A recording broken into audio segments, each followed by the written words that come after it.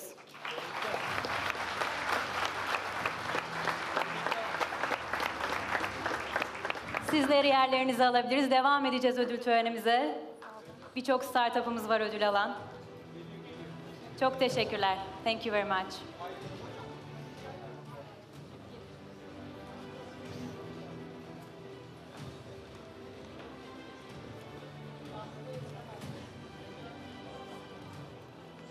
Efendim çok teşekkürler. Sizi de alabilirsek yerinize daha sonra tekrar birlikte olacağız inşallah. Now, on behalf of KADEM, I'd like to invite to the stage Zeynep Demir, Secretary General of KADEM.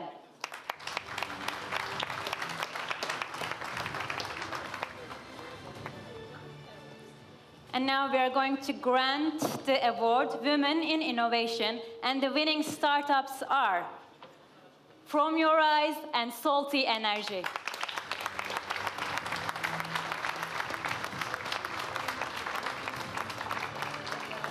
From Your Eyes and Salty Energy, congratulations.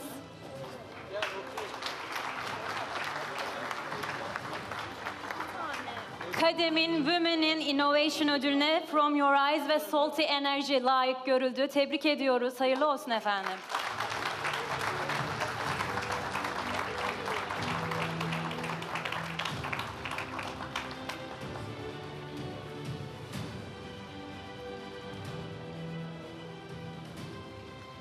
Çok teşekkürler. Yerlerinizi alabiliriz. Çok sağ olun. Hayırlı olsun.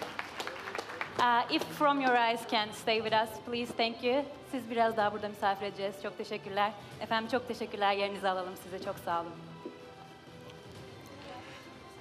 Now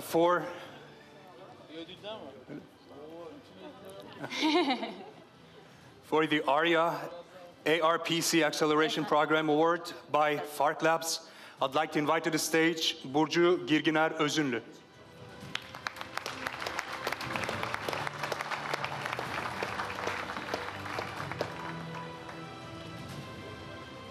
And the winners are once again From Your Eyes and Invamar.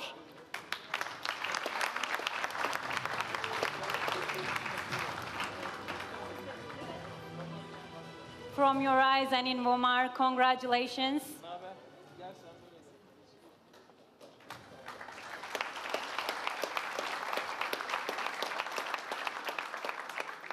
Fark Labs'ın ödülünü alan From Yours ve Invamar oldu. Çok teşekkürler, hayırlı olsun. Yerlerinizi alabiliriz. Çok teşekkürler. And now, on behalf of Bilgi Ticaretleştirme Merkezi, I'd like to invite to the stage İbrahim Halit Elbaşı, General Manager.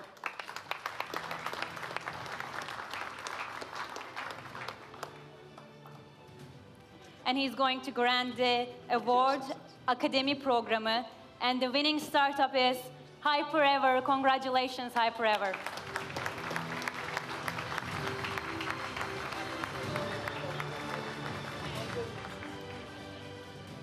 Bilgi Ticaretleştirme Merkezi'nin Akademi Programı ödülünü alan HyperEver oldu. Tebrik ediyoruz, hayırlı olsun.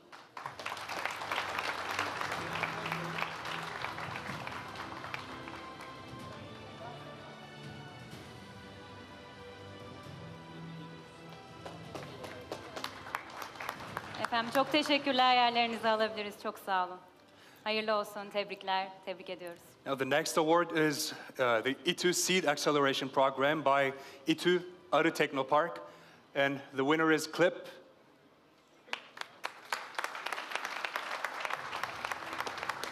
Clip, congratulations.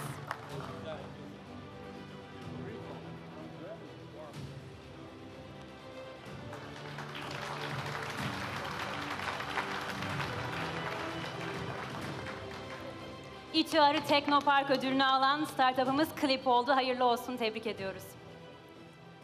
On behalf of YTU Yıldız Teknopark, I'd like to invite to the stage Bahadır Akçeşme, girişimcilik programları yöneticisi.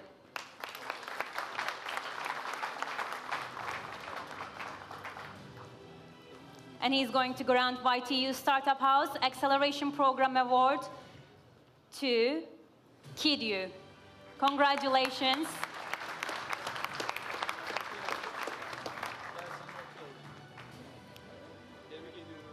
Yıldız Teknik Üniversitesi Yıldız Teknopark ödülünü alan KidU oldu. Hayırlı olsun. Tebrik ediyoruz efendim.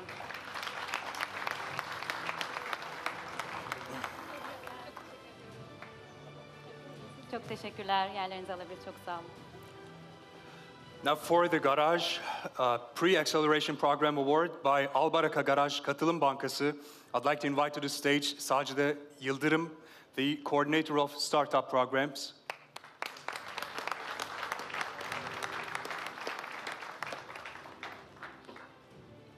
And the winner is Counterfake.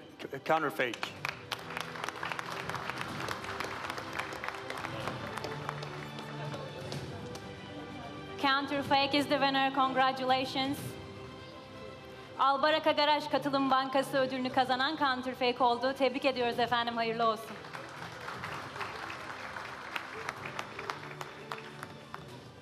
Çok teşekkürler. Çok sağ olun. Hayırlı olsun. Yerlerinizi alabiliriz.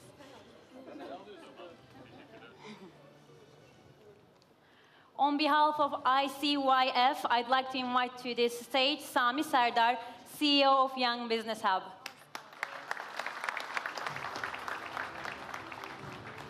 He is going to grant the Incubation Program Award to Piveni. Congratulations.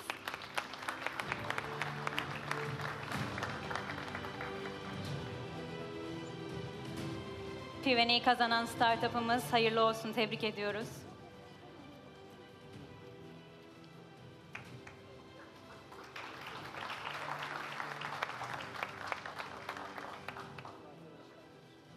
Çok teşekkür ediyoruz efendim. Hayırlı olsun. Now I'd like to invite to the stage Serkan Korkmaz Aslan from ISTKA to present 2 awards.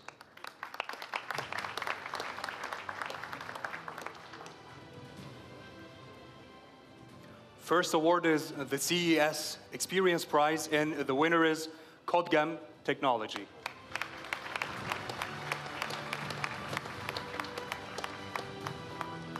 Kazanan startup Kodgem Teknoloji oldu. Tebrik ediyoruz efendim. Hayırlı olsun.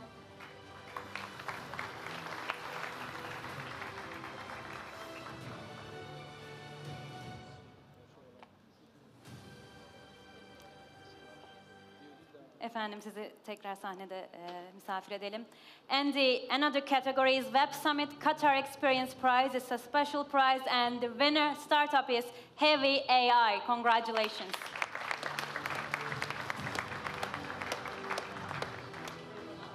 Heavy AI kazanan startup oldu. Tebrik ediyoruz. Hayırlı olsun.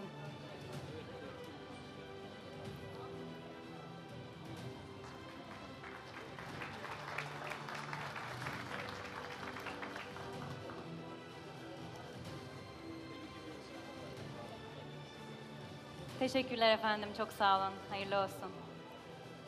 Now to grant the 100,000 liras by Kuveyt Türk Katılım Bankası, I'd like to invite Selim Taştan.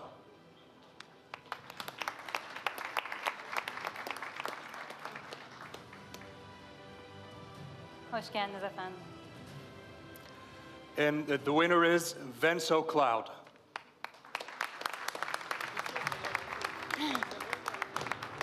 Vensa Cloud kazanan startup oldu. Tebrik ediyoruz efendim. Hayırlı olsun. Vensa Cloud, congratulations.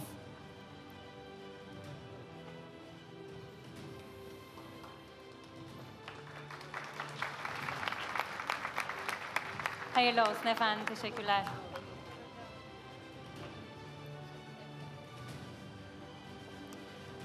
On behalf of Ford Otosan, I'd like to invite to the stage İlknur İlkyazgül, Drive Venture General Manager.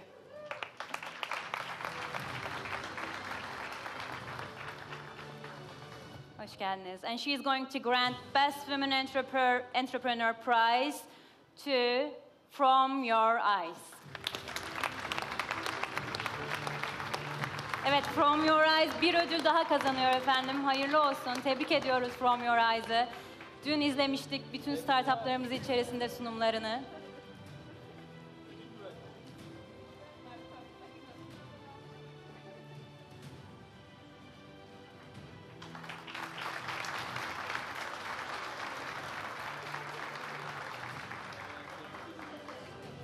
from your eyes. Congratulations.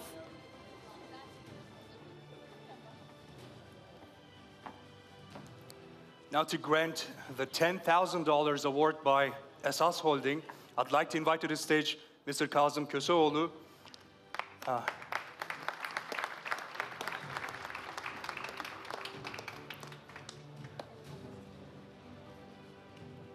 And the winner is Kozalak.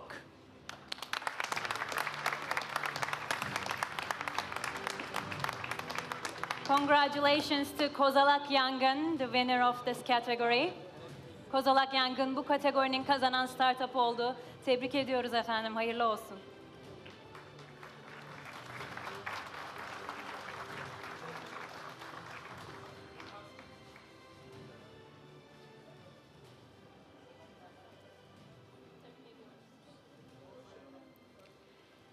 Çok teşekkürler, hayırlı olsun.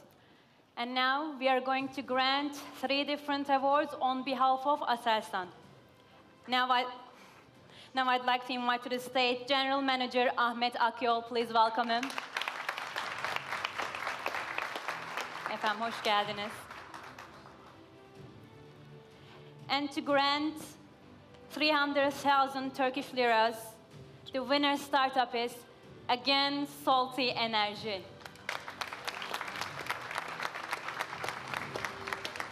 Congratulations to Salty Energy. Salty Energy bu kategorinin kazanan startup oldu. Best Early Stage Startup kategorisinde kazanan startup oldu. Tebrik ediyoruz. Hayırlı olsun.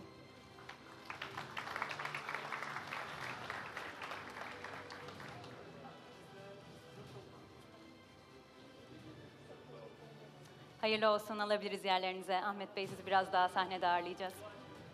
300,000 liras by Aselsan goes to Hyperever.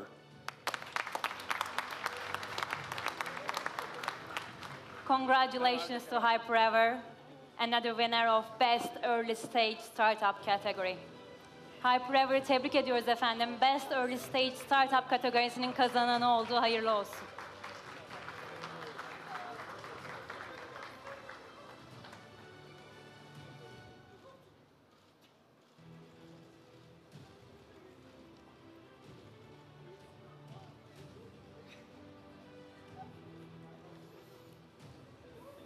Teşekkür ederiz efendim. Yerlerinizi alabiliriz. Hayırlı olsun.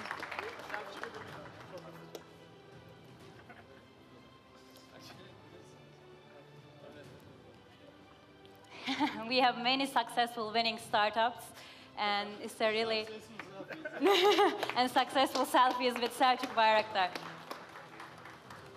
And Aselsan is granting another award worth of 500,000 Turkish liras. And it goes to Invomar once again. Congratulations.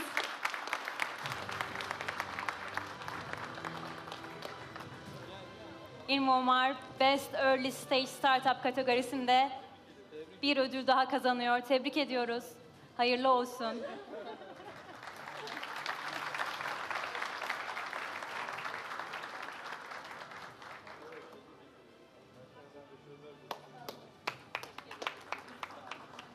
Efendim teşekkürler, çok sağ olun. Now this next award is $200,000 by the Ministry of Industry and Technology of Turkey.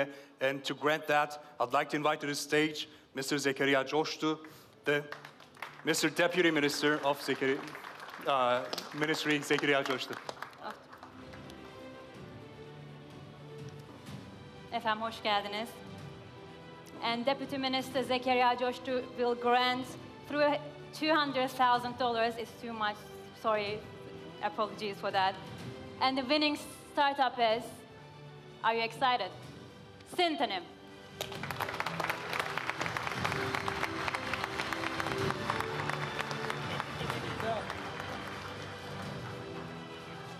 Efendim Syntonym önemli bir ödül alıyor. $200,000 niteliğinde bir ödül kazandı. Tebrik ediyoruz. Hayırlı olsun. Büyük bir alkış lütfen.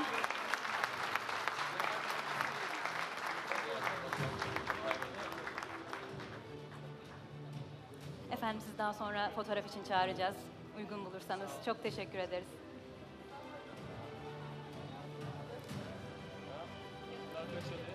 And lastly, on behalf of T3 Foundation, on behalf of T3 Vakfı, in the category of selected for investment consideration, we are going to grant $200,000 to... Are you ready for it? Corporate.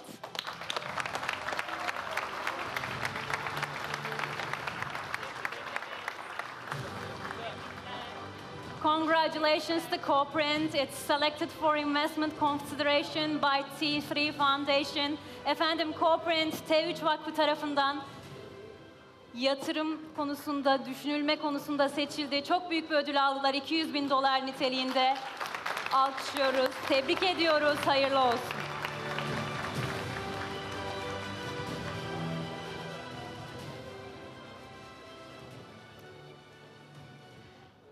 Efendim bir aile fotoğrafı çekilecek uygun bulursanız. Aile fotoğrafı çekilmesi için Sayın Bakan Yardımcımız Zekeriya Coşlu'yu tekrar sahneye davet edeceğim ve Burak Dağlıoğlu'nu lütfen. Türkiye Cumhuriyeti Cumhurbaşkanlığı Yatırım Ofisi'nden Burak Dağlıoğlu ve Bilim ve Sanayi ve Teknoloji Bakan Yardımcımız Zekeriya Coşlu ile birlikte. Aile fotoğrafı için Ali Bey, önce bu şekilde çekiliyoruz, daha sonra startuplarımızla birlikte mi çekiliyoruz? Tabii.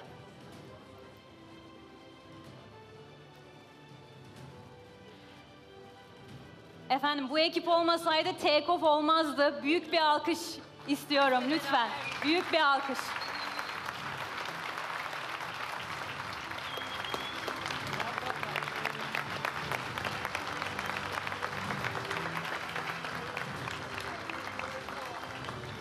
Şimdi Take Off ekibiyle birlikte bir aile fotoğrafı. Selçuk Bey sizi çok tuttuk sahnede biliyorum ama bir Take Off ekibiyle aile fotoğrafı, daha sonra da startuplarımızla çekilecek.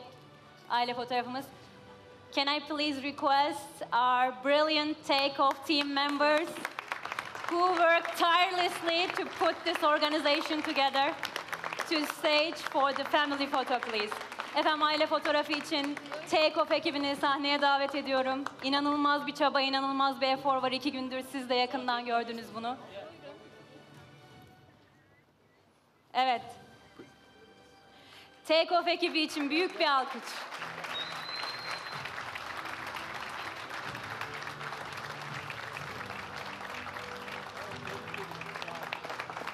Çok teşekkür ediyoruz. Ödül alan startuplarımızı son olarak hızlıca sahneye davet ediyorum bir aile fotoğrafı için. Ödül alan startuplarımız Can I please invite winning startups to the stage for the family photo? You don't have to come to the stage, you can just stay here. Efendim bazı startuplarımızı öne de alabiliriz sahnede. Çok estetik görünmeyebilir. Lütfen buraya doğru alalım. Bütün ödül alan kazanan startupları buraya davet ediyorum. Hızlıca lütfen. Var mıdır başka? Ödül aldım. Evet. Şurayı da doldurabilir miyiz rica edeceğim biraz. Evet. Şöyle şuraya da şey yapsak. Tamam. Buradan göndersek.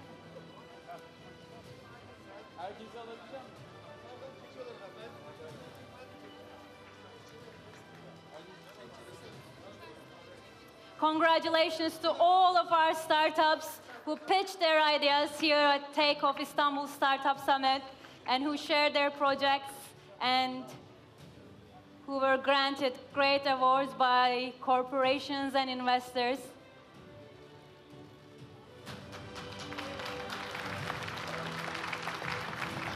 Thank you very much. Thank you very much.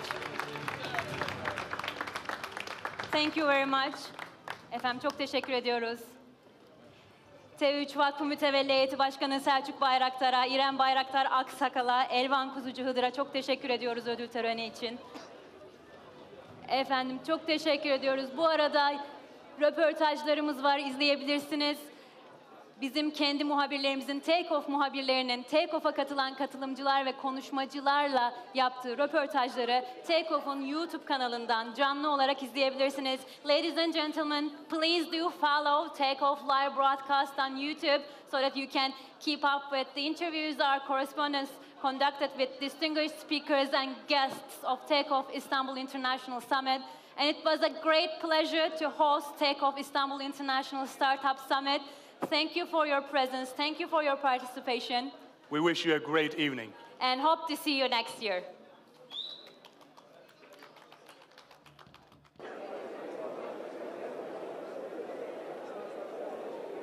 We're back on the field between the stands at Take Off Istanbul.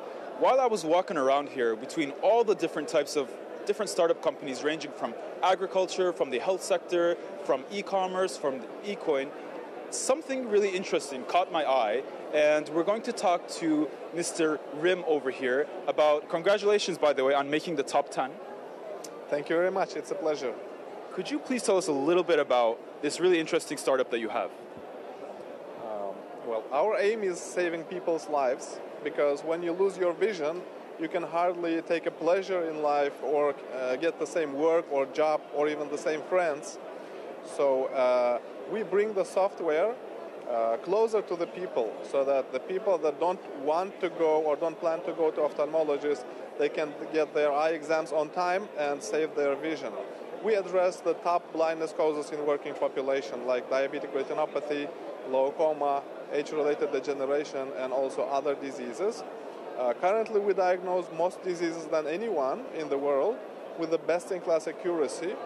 And we also started developing a new multimodal OCT and other diseases. So in the future, our aim is diagnosing not only the eye diseases, but also cardiovascular diseases, heart diseases from the retina, and also chronic kidney diseases from retina, because retina is the only place in the human body where you can observe the blood vessels with your naked eye without cutting the person. So that's the best place to look for different diseases. So how is it that this new technology, I understand that you're increasing accessibility, but how is it that you've made success rates higher? Could you tell us a little bit about the technology that goes into it, especially when you're talking about how you're going to assess cardiovascular diseases as well? Well, we have...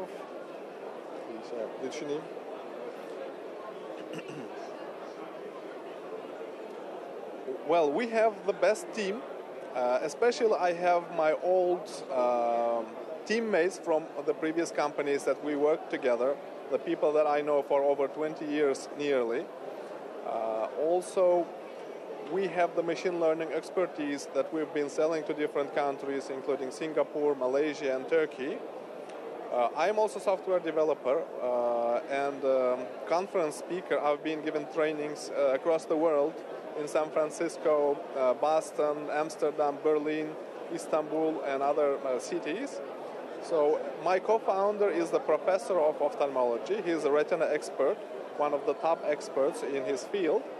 So based on these two expertises and using our team, we have built the best technology. And also, I think our main difference is the explainable AI. The biggest problem with AI is when it makes a decision, there is a disease or no disease, nobody knows why and nobody can explain that. We show all the anomalies in the retina, and based on these anomalies, we make a decision just like a doctor would. So that's why I think our explainable AI is the key for the best accuracy. Amazing. So you brought together people from different fields to make a really comprehensive... Giriyor hayatımıza. Ve bütün yenilikler bir anlamda o garaj firması dediğimiz ufak girişimler, startuplar bunun lokomotifliğini yapıyorlar. Yani dev gibi büyük firmalar değil, üretimle uğraşan firmalar değil, ufacık, dinamik, büyük bir enerji barındıran, çekirdekten çıkmış teknoloji firmaları dünyayı bir anlamda yönlendiriyor. Biz böylesine bir ekosistemi oluşturmayı hedeflemiştik, hayal etmiştik. TEKNOFEST'in 7. yılı, 6. yılında muhteşem bir take off'la Cumhuriyetimizin 100. yılını taçlandırmış olduk. Bu yıl 4,5 milyon ziyaretçi ağırladı TEKNOFEST. Cumhuriyet'in 100. yılına yakışır bir şekilde biz hem İstanbul'da hem İzmir'de hem Ankara'da TEKNOFEST düzenledik. Ve bu yarışmalara 1 milyondan fazla öğrencimiz başvurmuştu. 4,5 milyondan fazla da ziyaretçi ağırladık. Take Off'ta müthiş bir finali yapmış oldu. Adeta taçlandırdı İstanbul'da. Efendim şöyle ekstra bir soru soralım. Take Off bildiğiniz üzere malumunuz 2018 yılında TEKNOFEST'te bir çadırda başladı ve üstüne kata kata ilerlediği bir manzaraya şahitlik ettik. Bundan sonrası için girişimler noktasında uluslararası pazara açılan birçok gencimiz var. Siz de nasıl bir destekte bulunacaksınız? Bu gençlerden nasıl bir şey sağlayacaksınız? Şimdi tabii tekno girişim ekosisteminin diğer paydaşları da burada. Yatırımcılar burada. Savunma sanayimizden diğer büyük teknoloji kurumlarımız da burada. Onlar da yatırımlar gerçekleştiriyorlar. Hatta devletimizin de bazı kurumları burada. Dolayısıyla aslına bakarsanız bu arada girişimlerimizin kimisi 70 ülkeye geliştirdikleri teknolojiyi ihraç etmiş durumlar. Onların da zaman zaman daha iyisini geliştirmek için yatırımlara ihtiyaç duyuyorlar ama artık Türkiye'de ciddi bir yatırım ekosistemi oluşmuş durumda. Geçtiğimiz yıllarda milyarlarca doları aşan bir yatırım hacminden bahsediliyordu. Take Off'ta onlardan bir tanesi. Bireysel olarak Selçuk Bayraktar girişim yatırımları kurumumuz burada. Bunun yanında paydaşlarımızdan az önce de ifade ettiğim gibi hem sponsorlarımızdan hem paydaşlarımızdan büyük kurumlar hepsi burada. Trendyol gibi kurumlar da, Getir gibi, işte Baykar, Aselsan gibi kurumlar da burada. Onların da kendi girişim programları var. Elbette tam bağımsız ve müreffeh Türkiye'nin inşası ancak böyle olacaktır diye değerlendiriyoruz. Efendim çok teşekkür ederiz. Vakit ayırdığınız için çok sağ olun.